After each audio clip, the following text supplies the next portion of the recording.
Hey guys, how are you doing? This is Alex Julian, or Aloysius Anderman here. You could see my setup of Atari video gaming here with this stickerated TV stand that I have. And definitely it does show with this video my video game entertainment when it comes to a retro style of 1980s. You can see my full body here. This is me live. No editing done. You know, sometimes I miss those good old days when movie directors were not accused of being so editorial and challenging to publication, if you know what I mean.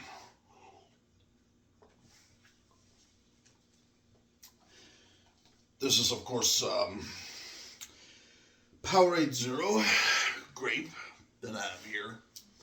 And definitely a lot has changed when it comes to this video game environment that we live in. And just to put it simply, in case some viewers want to know, yes, it is true. If any video game, no matter what it is, if it requests too many directions and instructions, not really anybody's going to play it. I mean, because then it's like, you know, playing the 1000th sequel to Final Fantasy. I mean, eventually it's like, it's going to just be simply too much. And definitely we do need to realize what our limits are. Like just with this Crayola box that I have here that asks the question, what's my favorite color?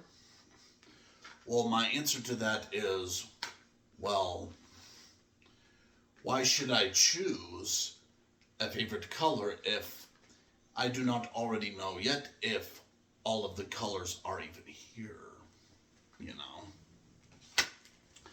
But my answer to that would actually be the white crayon, because it is the only crayon I could think of that makes almost no impact on the paper and therefore is the most challenging and beautiful to work with.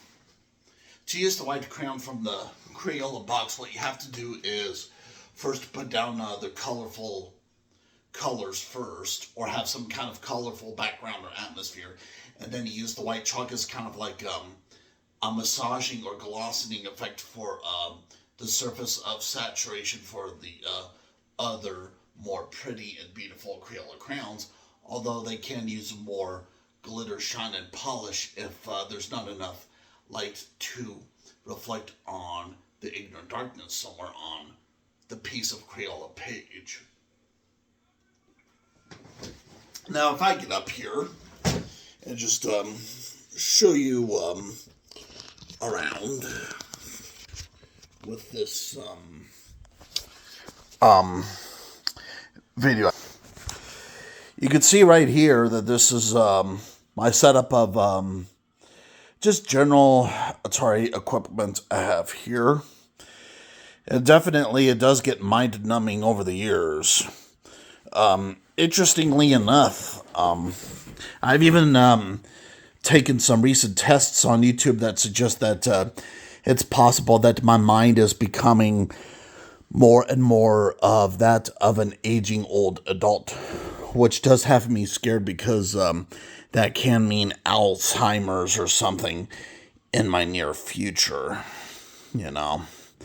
And so many old games, as you can see here, I mean, like, you know, so many old games could just give me the freakouts of realizing what it means to be old and having so many games to charm myself with.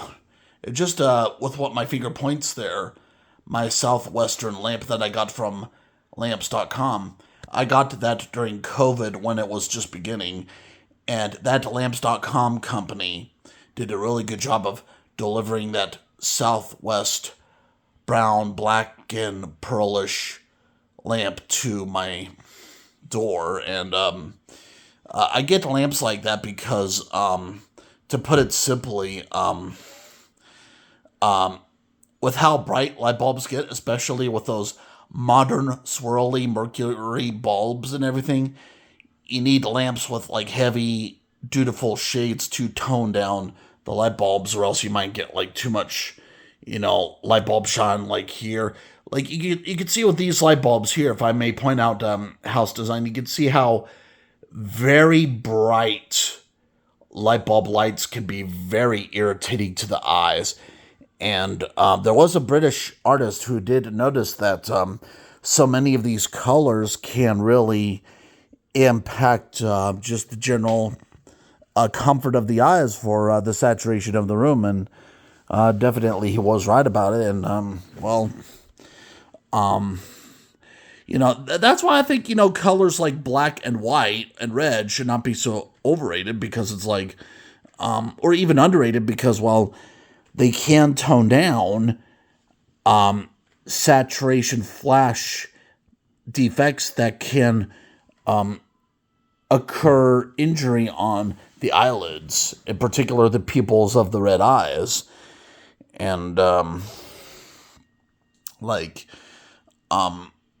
it just, when it comes to this general atmosphere here, you can see how much art I do have in my house. I've been doing some garage storing and cleaning tonight for about an hour or two. More boxes being stored in shed. And you'll like this. Like, see that Frogger sign? I actually got that sign of the Frogger from a thrift store, believe it or not, that was religious oriented. It was a non-profit organization.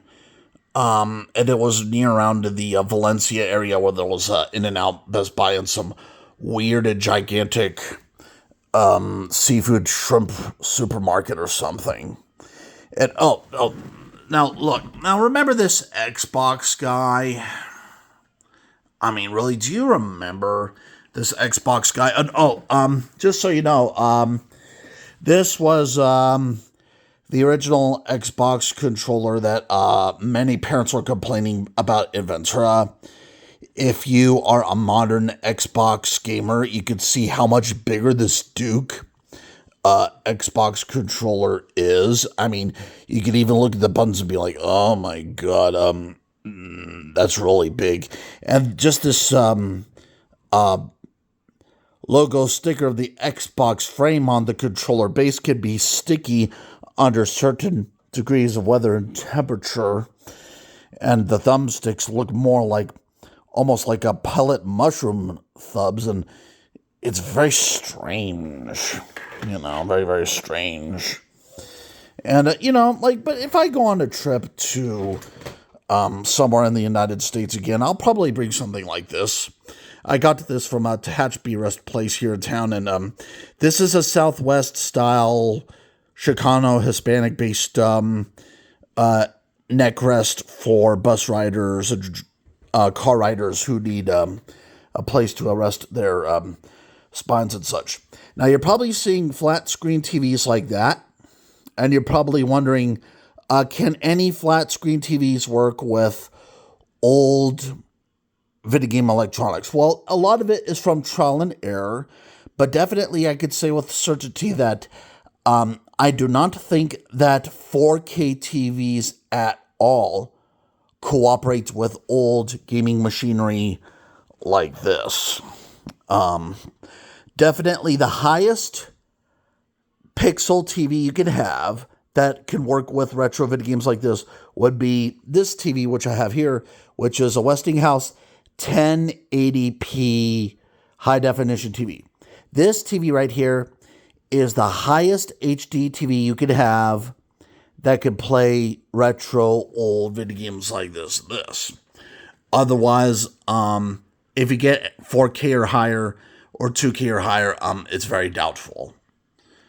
And yeah, you can see my drawers here with my gamer gloves, and small game cartridges and big game cartridges, and then you get box. I got these Atari game boxes from Van Nuys in California, and there were various spots in California that were very much responsible for the infrastructure of the early 1980s game market. And and definitely, I also get like some miscellaneous art pieces around here and there. Like right there, I have a childhood art piece that I liked because I purchased it and it reminds me of gathering donuts on a pole and just kind of looking at the organization of colors, like purple, indigo, blue, green. That's important to me because I think color theory is something that artists need to observe more. And of course, there's the unfortunate mask of the dead Toys R Us mascot. I'm very sorry, Giraffe. I'm sorry you passed away for Toys R Us and such. And of course, there's my little nerdy puppy guy for Valentine's. And I didn't show this in a lot of my videos in the past because I wasn't doing too many videos on fashion and dress and design. And well, definitely, as you can see here with my get out and appearance for tonight with my relaxation for home comforts, definitely this is something to remark on for Independence Day. And my health is doing better. And I think I will have a lot of good news for my therapist when I next visit her, and should be good. Take care and happy holidays.